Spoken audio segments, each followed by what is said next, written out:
Good morning student. आज मैं आपको पार्ट 2 मियाँ नसीरुद्दीन पढ़ाऊँगी। उनकी लेखिका कृष्णा सोबती जी का जीवन परिचय। कृष्णा सोबती जी का जन्म 18 फरवरी सन 1925 गुजरात में हुआ था। उनकी प्रमुख रचनाएं ज़िंदगी नामा, दिलो दनीश, ए लड़की, समय सरगम और उनके उपन्यास हैं डार से बिछुड़ी, मित्रों, मरजानी, बादलों के घेरे, सूरजमुखी, अंधेरे के कहानी संग्रह हैं हम हशमत, शब्दों के आलोक में, शब्द चित्र, संस्मरण। उनको जो प्रमुख सम्मान मिला, साहित्य अकादमी सम्मान, हिंदी अकादमी का सलाका सम्मान, साहित्य अकादमी की 72 सदस्यता आदि अनेक राष्ट्रीय पुरस्कार। उनकी मृत्यु 25 जनवरी सन 2019 में हुई थी। हिंदी कथा साहित्य में कृष्णा सोबती की विशिष्ट पहचान है। वे मानते हैं कि कम लिखना विशिष्ट लिखना है। कम लिखना यानी हम जिस बात को बड़ा चढ़ाकर कहते हैं और उसी बात को कम शब्दों के द्वारा कहते हैं, तो बातों को कहने का तरीका, एक विशिष्ट तरीका कम शब्दों में कृष्णा सोबती जी ने बताया कि किस तरीके से कम शब्दों में लिखना एक विशिष्टता होती है। व्यक्ति को अपनी बात को कम शब्दों में कहना या बड़ा चढ़ाकर कहना, ये एक अपनी विशिष्ट पहचान होती है। यही कारण है कि उनके संयमित लेखन और साफ सुथरी रचनात्मकता ने अपना एक नित नया पाठक वर्ग बनाया है। उनके कई उपन्यासों, लंबी कहानियों और संस्मरणों ने हिंदी के साहित्यिक संसार में अपनी दीर्घजीवी उपस्थिति सुनिश्चित की है। बच्चों, मैंने आपको 10th में भी बताया था, उपन्यास एक घटनाग्रह पर चलते हैं, लंबी कहानियाँ आप पढ़ते हैं। संस्मरण भी मैंने आपको समझाया था 9th क्लास में कि संस्मरण क्या होता है। संस्मरण फिर मैं आपको दोहरा देती हूँ। हम अपनी यादों में किसी घटना को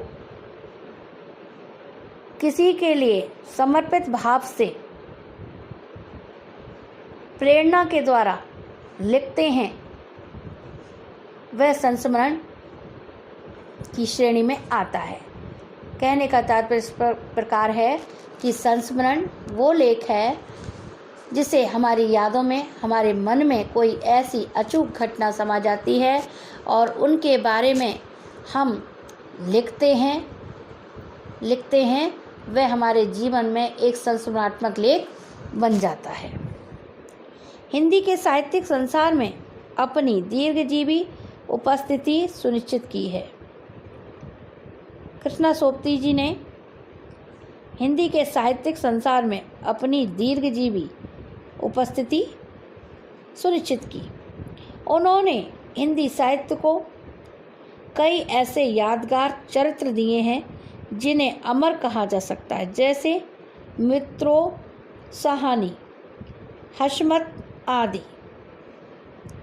भारत पाकिस्तान पर जिन लेखकों ने हिंदी में कालजयी रचनाएं लिखी, उनमें कृष्णा सोबती का नाम पहली कतार में रखा जाएगा। बल्कि यह कहना उचित होगा कि यशपाल के झूठा सच, राही मासूम रजा के आधा गांव और भीष्म साहनी के तमस के साथ साथ कृष्णा सोबती का जिंदगी नामा इस प्रसंग में एक विशिष्ट उपलब्धि है।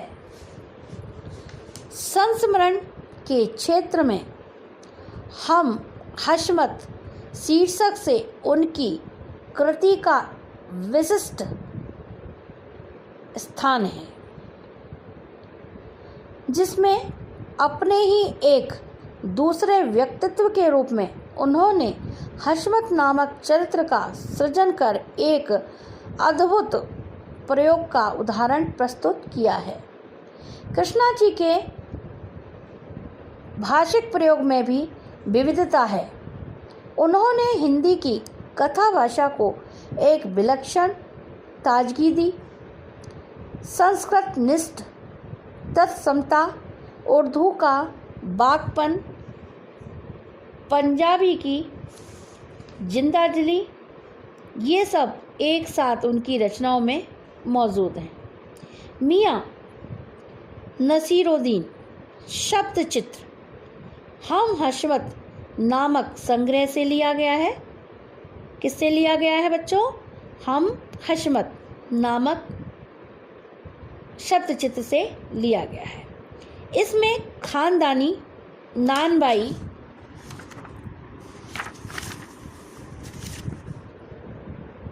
मियाँ नसीरुद्दीन के व्यक्तित्व, रुचियों और स्वभाव का शब्द चित्र खींचा गया है।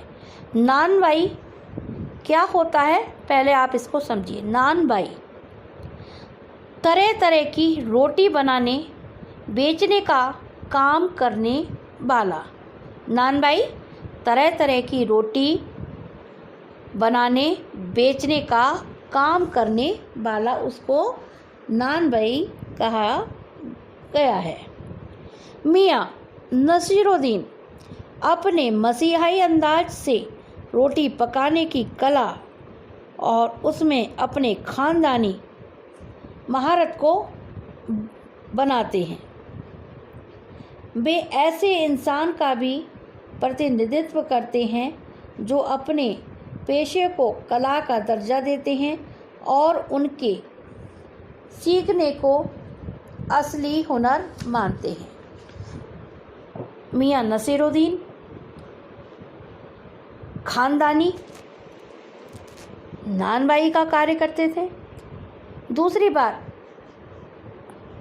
रोटी पकाना बनाना भी एक कला है। बच्चों, आप भी रोटी बनाते हैं, लेकिन उसमें भी नानबाई ने रोटियों की किस प्रकार कला के रूप में दर्शाया है, और रोटी को बनाना कोई आसान नहीं, एक कला का रूप दिया गया है। वे किस प्रकार की रोटियां बनाते हैं, आगे हम पढ़ते हैं। मियाँ नसीरुद्दीन साहबो उस दिन अपन मटिया महल की तरफ से ना गुजर जाते तो राजनीति, साहित्य और कला के हजारों हजार मसीहों को धूल धड़के के नानबाइयों के मसीहा मियाँ नसीरुद्दीन को कैसे तो पहचानते और कैसे उठाते लुत्फ़ उनके मसीही अंदाज का। साहबों, बात चल रही है कि एक दिन ऐसा आया कि हम मटिया महल की तरफ से गुजर जाते हैं, जहां राजनीति, साहित्य और कला के हजारों हजार मसीहों के धूम धड़के से नानबाइयों के मसीहा मियाँ नसीरुद्दीन को कैसे पहचानते और कैसे उनके बारे में हम जानते और उनका किस प्रकार मसीही अंदाज की अंदाज को परखते।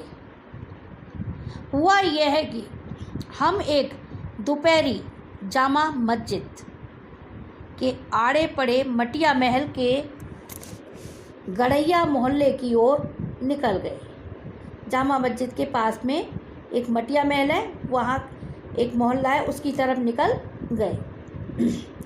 एक निहायत मामूली अंधेरे सी दुकान पर पटापट आटे का ढेर सनते देख ठिठके।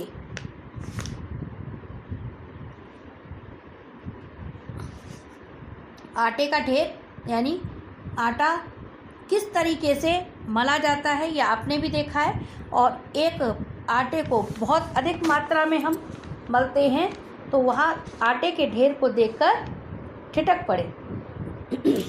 सोचा सेवइयों की तैयारी होगी, क्योंकि आप जानते हैं मुस्लिम के यहाँ पर सेवइयाँ ईद पर बनती हैं और उसकी तैयारी किस प्रकार ये लोग करते हैं उसके बारे में बात चल रही थी कि सोचा सेवइयों की तैयारी होगी। पर पूछने पर मालूम हुआ खानदानी नान भाई मियाँ नसीरुद्दीन की दुकान पर खड़े हैं। यहाँ सेवइयों की बात नहीं थी, खानदानी मियाँ नसीरुद्दीन की दुकान पर खड़े हुए हैं। मियाँ मशहूर हैं 56 किस्म की रोटियां बनाने के लिए। मियाँ नसीरुद्दीन कितनी तरह की रोटियां बनाते हैं? 56 किस्म की रोटियां बनाने के लिए क्या है? मशहूर हैं। हमने जो अंदर झांका तो पाया मियाँ चारपाई पर बैठे बीड़ी का मज़ा ले रहे हैं। मौसमों की मार से पका चेहरा, आँखों में काइयाँ, भोलापन और परेशानी पर मजे हुए कारीगर के तेवर। काइयाँ किसको कहते हैं? धूर्त और चालाक, चालाक किस्म की। यानी मियाँ की चेहरे पर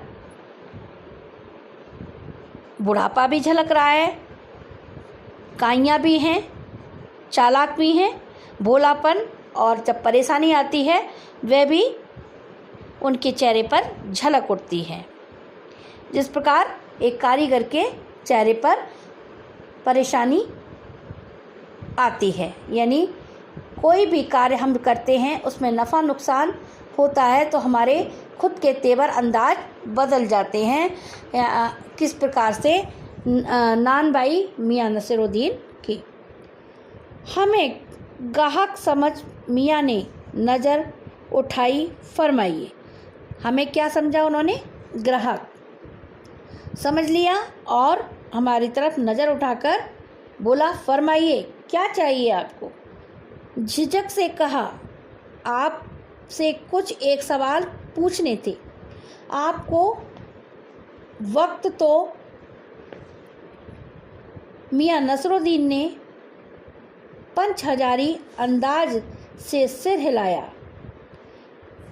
निकाल लेंगे वक्त थोड़ा, पर यह तो कहिए आपको पूछना क्या है। मियाँ नसीरुद्दीन ने कहा कि समय निकाल लेंगे, आपको जो कुछ भी पूछना है हम समय निकाल लेंगे।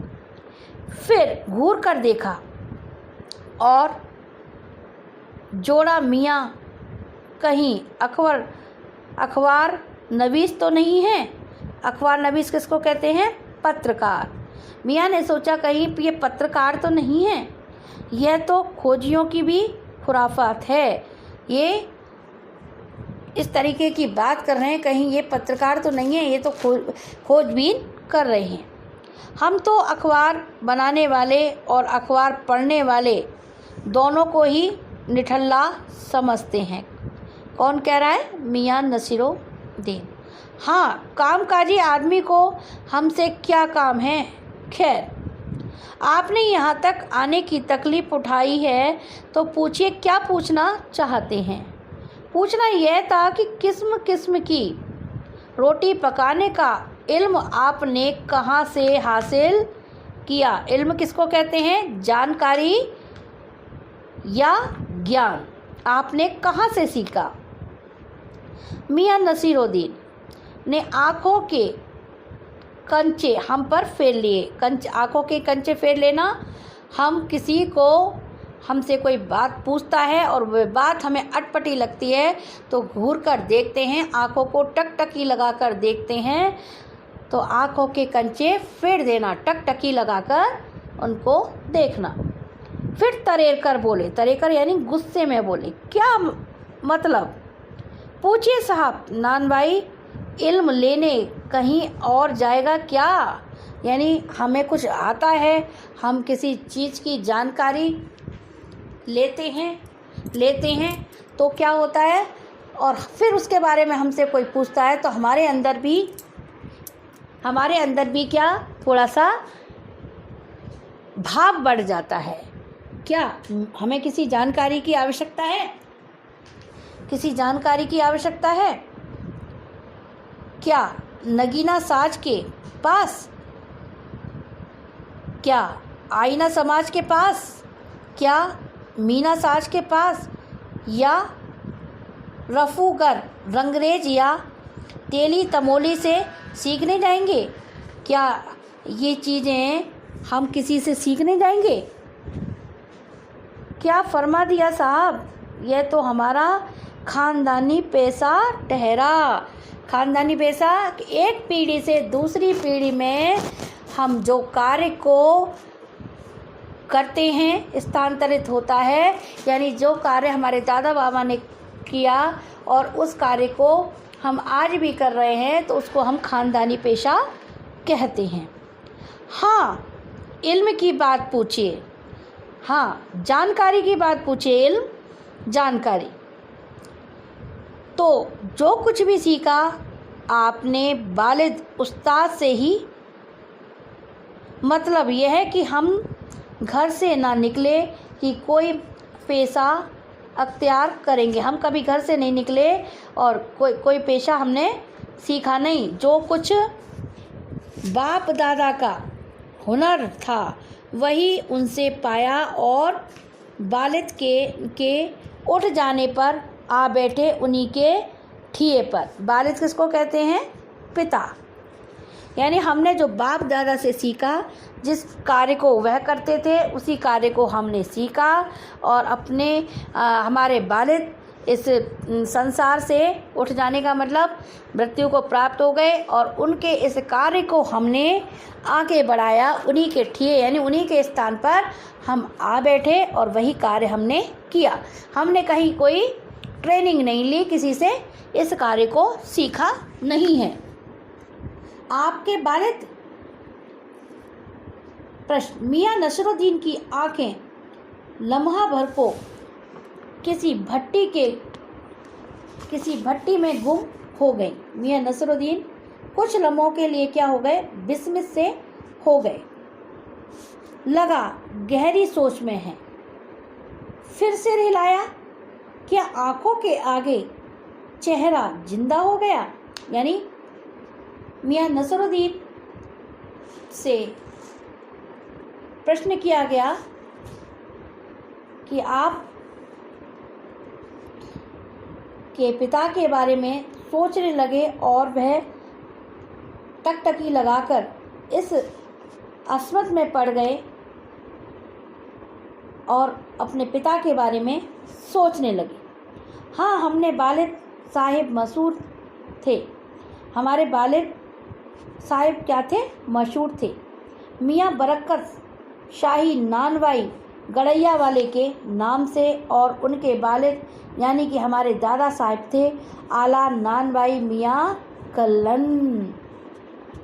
बच्चों, दादा परदादा सभी के नाम यहाँ बताए गए हैं। वालिद साहब का गड़ैया वाले, हम कहाँ के रहने वाले हैं? गड़ैया वाले। हमारे दादा साहब थे आला नानवाई मियाँ कल्लन। आपको इन दोनों में से किसी की भी कोई नसीहत याद हो? अब पूछने लगते हैं मियाँ नसीरुद्दीन से कि आपको अपने पिता और दादा की कोई नसीहत, कोई ऐसी बात याद हो जिसे आप हमें बताएं। नसीहत काहे की मियाँ? काम करने से आता है, नसीहतों से नहीं। हाँ, नसीहत काम करने से ही आता है। किसी कार्य को हम करते हैं, सोचते हैं, हम प्रेरणा तो किसी न किसी से अवश्य लेते ही हैं। परिवार के बुजुर्ग सदस्य से हम अवश्य प्रेरणा लेते हैं।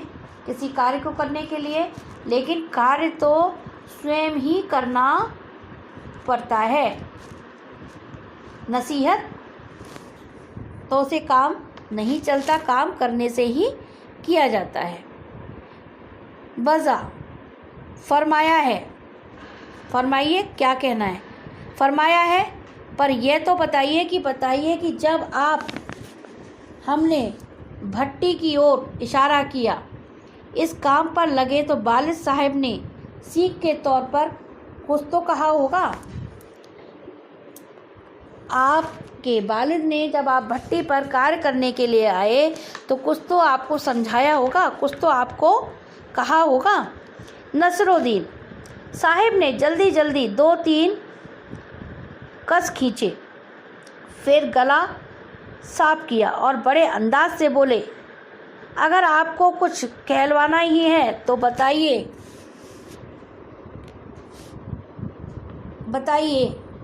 आप जानो, जब बच्चा उस्ताद के यहाँ पढ़ने बैठता है तो उस्ताद कहता है कह अलिफ, बच्चा कहता है अलिफ। कह बे, बच्चा कहता है बे। कह जीम, बच्चा कहता है जीम। कहने का अंदाज ये है कि तात्पर्य इस प्रकार है कि बच्चा जब स्कूल में जाता है, जैसा उसके गुरुजी अध्यापक उसको कहते हैं, समझाते हैं, जो शब्द बोलने को कहते हैं तो बच्चा भी क्या करता है, वही शब्द दोहराता है। तो उस्ताद जैसा कहते हैं उसी के अनुरूप कार्य किया जाता है। इस बीच उस्ताद यानी गुरु, उस्ताद जोर का एक हाथ सिर पर धरता है और शागिर्द चुपचाप फरमान करता है। शागिर्द कौन? शिष्य। उस्ताद गुरु। हम जिस गुरु के या उस्ताद के पास जाते हैं और हमें वह नसीहत देते हैं और उनको हम मानते हैं, तभी हम आगे बढ़ जाते हैं। चुपचाप हमको उनसे कार्य को सीखना होता है। समझे साहिब, एक तो पढ़ाई ऐसी और दूसरी बात बीच में छोड़ सामने से गुजरते मीर साहिब को आवाज़ दे डाली, कहो भाई मीर साहिब, सुबह ना आना हुआ पर क्यों? वह इस बात को कर रहे हैं और किसी को मीर साहिब को रोक कर बोलते हैं कि भाई सुबह क्यों नहीं आए। मीर साहिब ने सिर हिलाया, मियाँ अभी लौट के आते हैं तो बताएंगे। आप दूसरी पढ़ाई की बाबत कुछ कह रहे थे ना? इस बार मियाँ ने यूँ सिर हिलाया कि सुकरात हो। हाँ, एक दूसरी पढ़ाई भी होती है। सुनिए, अगर बच्चे को भेजा मदरसे तो बच्चा ना कच्ची में बैठा ना बैठा वह पक्की में। कच्ची पक्की यानी छोटी बच्चों की जब स्कूल में जाते हैं, infant, friend, prep, nursery, KG, इस तरीके से, ना दूसरी में, और जैसा बैठा तीसरी में। हम ये पूछेंगे कि उन 3 जमातों का क्या हुआ इन 3 क्लासों का, 3 क्लासों के बारे में क्या हुआ, हम डायरेक्टली तीसरी में बैठ जाते हैं। अपना ख्याल था कि मियाँ नसरुद्दीन नान भाई अपनी बात का निचोड़ भी निकालेंगे, पर वह हम ही पर दागते रहे। आप ही बताइए, उन 2-3 जमातों का हुआ क्या? ये बात मेरी समझ के तो बाहर है। इस बार शाही नानबाई मियाँ कल्लन के पोते अपने बचे कुचे दांतों से खिलखिलाकर हंस दिए। मतलब मेरा क्या साफ ना था? लो साहिबो, अभी साफ हुआ जाता है, जरा सी देर को मान लीजिए। हम बर्तन धोना ना सीखते, हम भट्टी बनाना ना सीखते, भट्टी को आँच देना ना सीखते, तो क्या हम सीधे सीधे नान भाई का हुनर सीख जाते? हम किसी भी कार्य को करते हैं, खाना बनाने का कार्य करते हैं, तो उससे पहले हमको भट्टी, पहले कोयले की मट्टी चला करती थी, लकड़ी लगाकर आग जलाई जाती थी। आज भी होती है, लेकिन आज हमारे पास में गैस की सुविधा है, हम उसके अनुसार कार्य करते हैं। लेकिन उससे पहले हमें बर्तन धोना सीखना पड़ता है, भट्टी को बनाना सीखना पड़ता है, किस प्रकार की भट्टी बनती है, भट्टी को आँच देना, ये सारी प्रक्रिया सीखनी पड़ती है। एकदम ही हम रोटी बनाना नहीं सीखे, उस्ताद से सारी चीज़ों को सीखा तब आगे बढ़े। तो क्या हम सीधे सारे नान भाई का हुनर सीख जाते? ऐसे नहीं सीखते।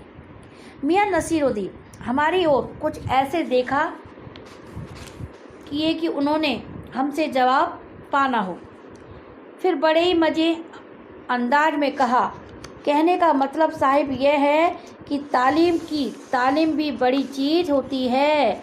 यानी तालीम हर पढ़ाई के ऊपर एक और पढ़ाई होती है। इस पढ़ाई का कोई अंत, विद्या का कोई अंत नहीं होता है, ये आगे बढ़ती रहती है और हम एक दूसरे से इसको बढ़ाते रहते हैं, सीखते रहते हैं। सिर हिलाया है साहिब, माना। मियाँ नसरुद्दीन जोश में आ गए। हमने ना लगाया होता खोमचा तो आज क्या यहाँ बैठे होते। मियाँ नसरुद्दीन ने कहा, खोमचा यानी छोटी दुकान, खोमचा ना लगाया होता तो आज आप यहाँ बैठे होते। मियाँ को खोमचे वाला दिनों में भटकते देख हमने बात का रुख मोड़ा। आपने खानदानी नान भाई होने का जिक्र किया, क्या यहाँ और भी नान भाई हैं? आपने खानदानी नान भाई होने का यहाँ पर जिक्र किया है, बात कही है, तो और भी आपके खानदानी हैं? मियाँ ने घूरा, भाऊ तेरे पर खानदानी नहीं। सुनिए, दिमाग में चक्कर काट गई है एक बार। हमारे बुजुर्गों से बादशाह सलामत ने यूँ कहा, मियाँ नान भाई कोई नई चीज़ खिला सकते हो? हुक्म कीजिए जहाँ पनाह। बादशाह सलामत ने फरमाया, कोई ऐसी चीज़ बनाओ जो ना आग से पके ना पानी से पके। बादशाह सलामत ने कहा कि जहाँ पनाह कोई ऐसी चीज़ बनाइए जो ना तो आग से पके और ना ही पानी से बनी। क्या उनसे बनी ऐसी चीज़? क्यों ना बनती साहिब, बनी और बादशाह सलामत ने खूब खाई और खूब सराई। लगा हमारा आना कुछ रंग लाया चाहता है। बेसब्री से पूछा, वह पकवान क्या था? कोई ख़ास ही चीज़ होगी। मियाँ कुछ देर सोच में खोए रहे। सोचा पकवान पर रोशनी डालने को है कि नसीरुद्दीन साहिब बड़ी रुआई से बोले, हम ना बताएंगे, बस आप इतना समझ लीजिए कि कहावत है ना कि खानदानी नान भाई कुएं में भी रोटी पका सकता है। कहावत जब भी गढ़ी गई हो हमारे बुज़ुर्गों के कर्तव्य पर ही पूरी उतरती है। मज़ा लेने के लिए टोका, कहावत यह सच्ची भी है। मियाँ ने एक गुस्से की नज़र से देखा, और क्या झूठी है? आप ही बताइए, रोटी पकाने में झूठ का क्या काम? झूठ से रोटी पकेगी क्या? झूठ कहने से रोटी नहीं पक जाती है। अगर हम सच्चे नान भाई हैं तो हमें अपनी खानदानी पेशे को बढ़ाने के लिए सब कुछ हमने मेहनत की है और आज हम आगे बढ़े हैं। क्या पकती देखी है कभी रोटी जनाब? पकती है आँच, ये समझें रोटी किस तरीके से पकती है, आँच पर देखें। बच्चों, आज मैं आपको मियाँ नसरुद्दीन की बारे में इतना ही पढ़ाऊँगी। आगे का बचा हुआ पार्ट नेक्स्ट टर्न पर पढ़ाऊँगी। बच्चों, आपको मियां नसरुद्दीन की लेखिका कृष्णा सोबती जी का जीवन परिचय कॉपी पर होमवर्क में करना है, वह मैं सेंड कर दूंगी।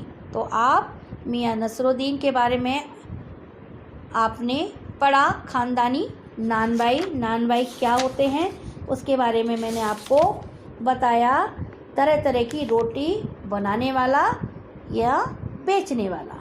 ठीक है, तो आप इसको जितना पढ़ाया उसको पढ़िए। आगे नेक्स्ट टर्न पर मैं आपको इसका बचा हुआ भाग पढ़ाऊंगी। धन्यवाद।